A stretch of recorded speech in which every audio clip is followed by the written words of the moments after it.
আসসালামু আলাইকুম। বাড়িতে থাকা ৪ টি উপকরণ দিয়ে তৈরি করুন এক মহা ঔষধ। আজকে আমি দেখাবো আপনাদের বাড়িতে থাকা ৪ টি উপকরণ দিয়ে কিভাবে তৈরি করবেন এক মহা ঔষধ। আসলে বয়স ৪০ হওয়ার পর আমাদের শরীরে বিভিন্ন ধরনের সমস্যা দেখা দেয়। বিশেষ করে ১ম যে সমস্যাটা হয় সেটা হচ্ছে ঘুমের সমস্যা। আমরা ঠিকমতো ঘুমাতে পারি না, ঘুম হয় না।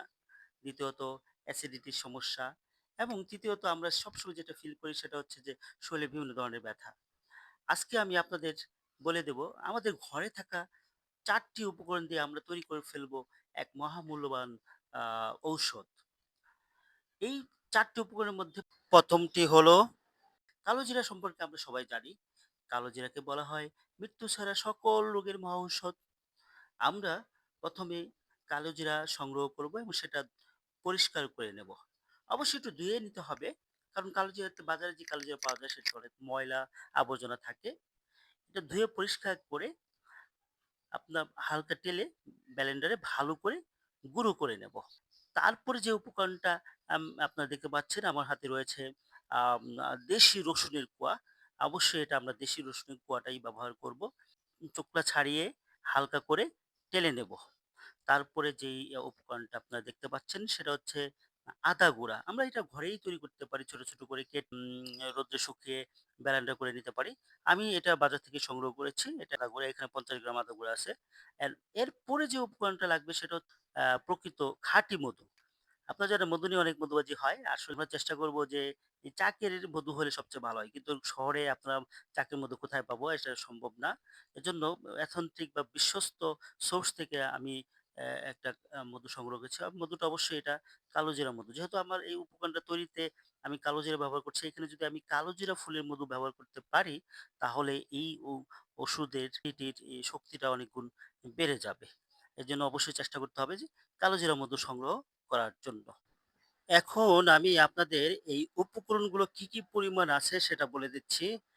এখানে আমার হাতে যে মধুটা দেখছেন সেটা আছে ৫০০ গ্রাম কালোজিরা ফুলের মধু, তারপরে ১০০ গ্রাম রসুনের কোয়া এবং ৫০ গ্রাম আদার গুঁড়া আছে। এই উপকরণগুলো আমি একটা বাউলে মিক্স করব। বা আপনারা দেখতে পাচ্ছেন যে আমি কালোজিরা গুঁড়া, রসুনের কোয়া এবং এখন মিক্স করতেছি আদার গুঁড়া। এখানে আমি ৫০ গ্রাম থেকে এখানে ২ চামচ নিবো।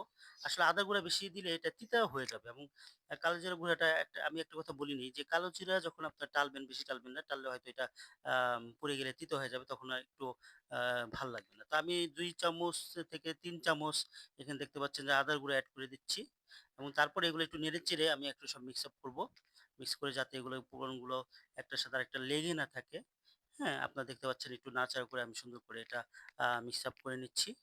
এবং আপনার এই জিনিসটা আসলে আমরা ঘরেই কিন্তু সহজেই আমরা তৈরি করতে পারি। আমাদের ঘরে কিন্তু এই যে রসুন, আদা এবং কালো জিরা মেক্সিমাম ঘরেই থাকে। আমরা কেন অযথা ডাক্তারের কাছে গিয়ে কালো জিরা ফুলের মধু যেটা সেটা এড করে নিলাম।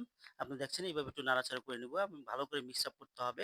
মধুটা একবার না দিয়ে আমি একটু পর্যায়ক্রমে একটু, একটু দেই। দিয়ে আমি এটা ভালো করে নাড়াচাড়া করে নিলাম। আসলে আমি নিজে ব্যক্তিগতভাবে ব্যবহার করি এবং এটা খুবই উপকারী। এই রেমেডিটা খাওয়ার নিয়ম আমি আপনাদের বলে দিব। দেখেন আমি আসলে নিজে খেয়ে এটা অনেক উপকার পেয়েছি বলেই আমি আজকে আপনার সাথে এটা শেয়ার করলাম। আসলে কেউ ভুল বুঝবেন না। আমি কিন্তু কোনো ডাক্তার বা কবিরাজ না। এটা সম্পূর্ণ আমার নিজের ভালো লাগা থেকে আমি এটা করা। যেহেতু আমি নিজে অনেক উপকার পেয়েছি। আমার গ্যাসের সমস্যা ছিল, ঘুমের সমস্যা এবং কিছু ব্যথাও ছিল। তারপরে এটা সবকিছু তৈরি হয়ে গেল এবং যার পরে দেখা যায় আমি এটা পুরোপুরি জারটা ভরে গেছে এবং এটা খাওয়ার নিয়ম হচ্ছে আমি একটু বলে দেই। আপনারা সকালে ঘুম থেকে উঠে নাস্তা করার আগে ১ চামচ খাবেন এবং রাত্রে শোয়ার আগে অর্থাৎ খাওয়ার পর ২ চামচ করে খাবেন। ইনশাআল্লাহ দেখবেন আপনাদের আম ১ মাসের মধ্যে আপনারা দেখতে পাবেন খুব ভালো একটা ফলাফল পাচ্ছেন। বিশেষ করে ঘুমের যে সমস্যাটা, অ্যাসিডিটির সমস্যা এবং শরীরে যে বিভিন্ন ধরনের ব্যথা আছে সে ব্যথাটা ইনশাআল্লাহ চলে যাবে। তো সবাই ভালো লাগলে আমার এই ভিডিওটা শেয়ার করবেন।